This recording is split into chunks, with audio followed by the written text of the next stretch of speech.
हाँ भाई प्रमोद भाई, क्या हाल है? जी भैया नमस्कार, बहुत बढ़िया। आप देख रहे हैं ये माघ मेला का मनोरम दृश्य, क्या सुंदर दृश्य है। अरे संगम की रेती पर 1.5 महीने के लिए बसा अस्थायी नगर, एक अस्थायी शहर, अस्थायी नगर इतना सुनियोजित बसा है कि कोई क्या बसा होगा कोई नगर, इससे किसी नगर की तुलना नहीं हो सकती है। देश में जो भी नगर सुनियोजित बसाए गए हैं, चाहे वो चंडीगढ़ हो, चाहे नोएडा हो, बंगलौर हो, दुनिया भर के तमाम सारे शहर है जो रात में इतना सुंदर नहीं दिखेंगे। जो एक सुनियोजित तरीके से ये माघ मेला बसाया गया है, 800 हेक्टेयर में बसाया गया, गंगा की रेती पर ये मेला लाइटों से इतना खूबसूरत लग रहा है। अभी हम लोग शास्त्री बीच में खड़े हैं भैया, और देखिए क्या दृश्य है, गजब। अरे ये लोगों तो का मतलब बिल्कुल एक जैसे लग रहा है ना कि हम लोग एक ऐसी अनोखी जगह आ गए हैं जिसकी कल्पना ही नहीं कर सकते हैं। हाँ, क्योंकि शहरवासी अगर इसको इस एंगल से देख पाए तो ये बड़ा आश्चर्य की बात है। क्योंकि ये एंगल लाजवाब है, 3 डायमेंशनल एंगल है ये। जी बिल्कुल।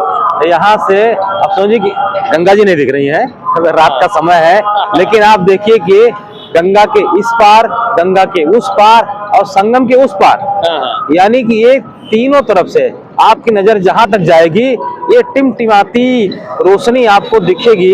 वो आंखों को इतना सुकून देती है, क्या वाह। मतलब अरेल घाट से लेकर के छतनाक घाट से लेकर के झूसी से लेकर के पूरा चारों तरफ इधर सारे घाट। भाई साहब एक बात है जी, आपका न्यूज लिस्ट और हमारा न्यूज 24 कैंडिडेट जी दोनों इसको अच्छे से देख रहे हैं। जरा देखिए ना। नहीं दोनों अपने चैनल के जरिए हम दुनिया भर के लोगों को दिखाएंगे। देखिए माघ मेला का ऐसा दृश्य, आपको ये विशेष दृश्य देखना है तो हमारे साथ जुड़े रहिए, और आपको हम इस माघ मेले की इस शानदार जो दर्शन है, आपको माघ मेले का एक अलौकिक दर्शन कराते रहेंगे लगातार। आज आप एक चीज बताइए जी, सब्सक्राइबर से ये भी तो कहिए ना कि ये जो आप दिखा रहे हैं, इतनी मेहनत कर रहे हैं, वो सब्सक्राइब भी तो करें। नहीं, हमारे देखने वाले बहुत ही डेडिकेटेड लोग हैं, और जो हमारे चैनल को देखते हैं सब्सक्राइब जरूर करते हैं। तो भाई प्रमोद जी के चैनल को भी सब्सक्राइब कीजिए, हमारे चैनल को भी सब्सक्राइब कीजिए जी। और आपको बता दें कि आपको माघ मेले की पूरी अपडेट हम दोनों चैनलों पर लगातार देते रहेंगे। इसके लिए बेल आइकन दबाना ना भूलें, जिससे अपडेट्स जारी रहे।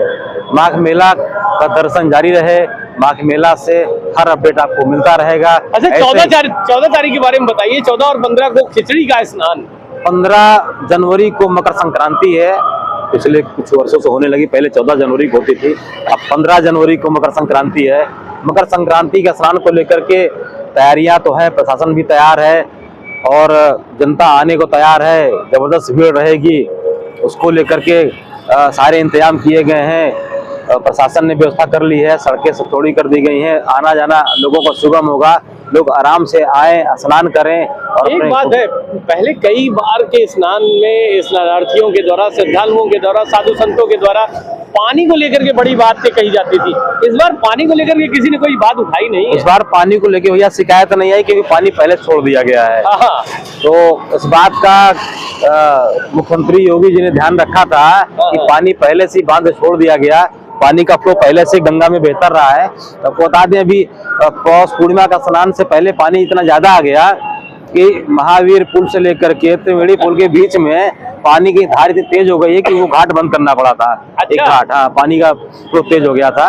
पानी पर्याप्त है स्नान करने के लिए, पानी का बहाव ठीक है। कल आपने वीआईपी घाट दिखाया था, वो लाजवाब था। जी, और दशाश्वमेध घाट और नागवासी को भी दिखाना जरूरी है। अगले चरण में हम आप दशाश्वमेध घाट, नागवासी घाट, अरेल घाट, ये बड़ा वीआईपी बना है, एक दिन आपको दिखाएंगे अरेल घाट। बिल्कुल। और फिर चलेंगे। तो आप बने रहिएगा हमारे साथ, और आपको बता दें कि माघ मेला की जो चर्चाएं चल रही है ना, इन चर्चाओं के बीच में प्रमोद जी आपको बहुत सारी चीजें बारीकी से दिखाएंगे, अरेल घाट को, नागवासी मंदिर को, और साथ ही साथ दशाश्वमेध घाट को, जिसको टेंट सिटी भी बस गई है। ओहो, टेंट सिटी में चलना है। टेंट सिटी में आपको दिखाएंगे टेंट सिटी कैसे बुक करें, टेंट सिटी में क्या सुविधाएं हैं, और आके यहाँ पे आप आध्यात्म के साथ पर्यटन का आनंद लीजिए।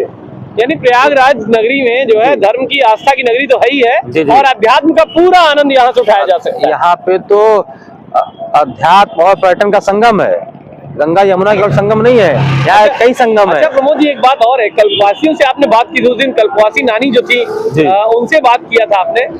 अभी बहुत सारे कल्पवासी अब तो रहना शुरू कर देंगे। और नहीं, वो रह रहे हैं जो वो। उगाते हैं, धान उगाते हैं, क्या होता है जो नहीं, वो गेहूं उगा देते हैं। गेहूं उगाते हैं, गेहूं उगाते हैं, गेहूं तो बड़ा अच्छा उगाई कर लगता है देते हैं घर के सामने, बिल्कुल जो वो है। उतनी क्यारी बना करके वो 30 दिन का उनका जप होता है। हाँ। वो देखते हैं कि दिन दिन भर कैसे एक एक दिन वो, जैसे ही इन्होंने कल्पवास शुरू किया उस दिन वो गेहूं की बुआई कर देंगे छोटे छोटे एरिया में, और 30 दिन में वो उसका निकल आएंगे, उसमें थोड़े थोड़े से हो जाएंगे उसकी 1-1 इंच का।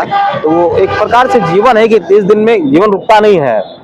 ये अध्यात्म, तप, तपस्या जो भी आप यहाँ से देख रहे हैं, ये बहुत कुछ यहाँ देखने को मिलता है, समझने को मिलता है, इसमें अनुभूति करने को मिलता है। तो ये संगम की रीति बहुत कुछ है, आप जितना समझेंगे उतना ही आगे बढ़ते जाएंगे। ये अध्यात्म का अनलिमिटेड एरिया है। अध्यात्म तो बृहद स्वरूप है। जी जी, यहाँ पे लोग तमाम सारे सांसारिक सुखों को त्याग करके यहाँ लोग त्याग करने आते हैं। नहीं, जहाँ आपने ये त्याग की बात करी है, सांसारिक सुखों को त्याग की बात करी है, करके, लेकिन अब वो जमाना रह नहीं गया है प्रमोद भाई।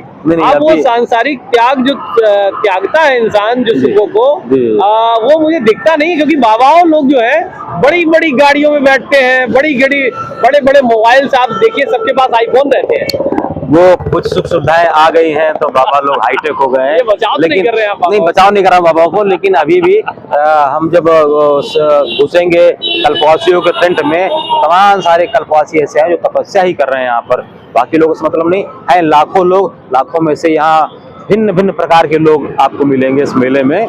तो हर तरह के लोग हैं, सुविधा संपन्न वाले बाबा भी हैं और बिना सुविधा वाले बाबा भी, तपस्वी भी हैं। यहाँ पे सब लोग मिलेंगे। हम आपको इस मेले के दौरान आपको सब दिखाते रहेंगे। हमारे चैनल से जुड़े रहिए, एक एक करके सब बताएंगे आपको, बाबाओं के बारे में, तपस्वियों के बारे में, कल्पवासियों के बारे में, आध्यात्मिक संतों के बारे में, और बड़े बड़े जो महापुरुष आते हैं उनसे ही मुलाकात कराएंगे। ये क्रम जारी रहेगा। तो चलिए, ठंडी का दौर है और बिल्कुल बहुत है, हम इसको वाइंड अप करते हैं।